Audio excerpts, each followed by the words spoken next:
காலையிலேயே மார்க்கெட் போயிட்டு காய்கறிலாம் வாங்கிட்டு வந்தாச்சு. ஃப்ரெஷ்ஷாக பப்பாயாவும் கிடச்சிருந்தது. ஸோ இது பாதி கொஞ்சம் சாப்பிட்டுடலாம் அப்படின்னு சொல்லிட்டு கட் பண்ணி சாப் பண்ணிவிட்டு கொஞ்சம் லைட்டாக வந்து பிளாக் சால்ட் வந்து ஸ்ப்ரிங்கிள் பண்ணி வந்து சாப்பிட்டுட்டோம். இன்றைக்கி லஞ்சுக்கு பார்த்திங்கன்னா 3 மாதம் கழித்து நம்ம வீட்டில் வந்து மீன் குழம்பு தான் வந்து ரெடி பண்ணிகிட்டு இருந்தேன். ஹஸ்பண்ட் வந்து வஞ்சர மீன் கிடச்சதுனால கொஞ்சம் நிறையவே வாங்கிட்டு வந்துட்டு இருந்தார். ஸோ மசாலா வந்து தடவி வச்சிடலாம். இது எப்படியும் ஒரு 15-20 டேஸ்க்கு வரும். அந்தளவுக்கு குவான்டிட்டி இருந்தது. ஸோ மசாலாலாம் தடவி ஃப்ரைக்காக எடுத்து வச்சுட்டு அந்த குட்டி குட்டி பீசஸ் வந்து குழம்பு செஞ்சுக்கலான்னு சொல்லிட்டு மீன் குழம்புக்கு மசாலா வந்து வறுத்து ஆறதுக்காக எடுத்து வச்சுட்டேன். இந்த மீன் டைமில் வந்து காய்கறிலாம் வந்து எடுத்து வச்சிடலாம் அப்படின்னு சொல்லிட்டு எடுத்து வச்சுட்டு இருந்தேன்.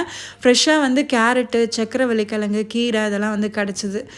வீக் டேஸில் கூட நமக்கு அட்லீஸ்ட் ஒரு மணி நேரமாவது ரெஸ்ட் கிடைக்கும். இந்த வீக்கெண்டில் நமக்கு ஒர்க் லோடு வந்து கொஞ்சம் அதிகம் தான் சொல்லலாம். யாரெல்லாம் நேற்று நீயா நானா பார்த்தீங்கன்னு சொல்லுங்கள் ஃப்ரெண்ட்ஸ்.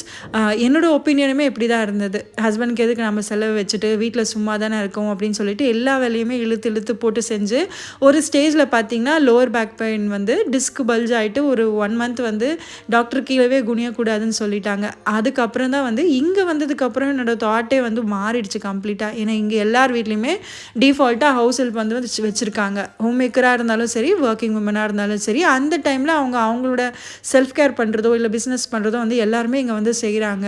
ஸோ என்ன கேட்டால் என்னோடய ஒப்பீனியன் படி கண்டிப்பாக நமக்கு ஃபினான்ஷியலாக அஃபோர்ட் பண்ண முடியும். நம்மளோட ஹெல்த்துக்கு தேவைன்னா கண்டிப்பாக நம்ம வந்து வச்சுக்கிறது ரொம்பவே நல்லது தான். லஞ்சுமே பார்த்திங்கன்னா நல்லா சுட சுட ரெடி ஆகிடுச்சு. உங்களுடைய ஒப்பீனியன் என்னன்னு சொல்லிட்டு கண்டிப்பாக ஷேர் பண்ணுங்கள். தேங்க்ஸ் ஃபார் வாட்சிங். இந்த வீடியோ பிடிச்சிருந்தா லைக் கொடுங்க.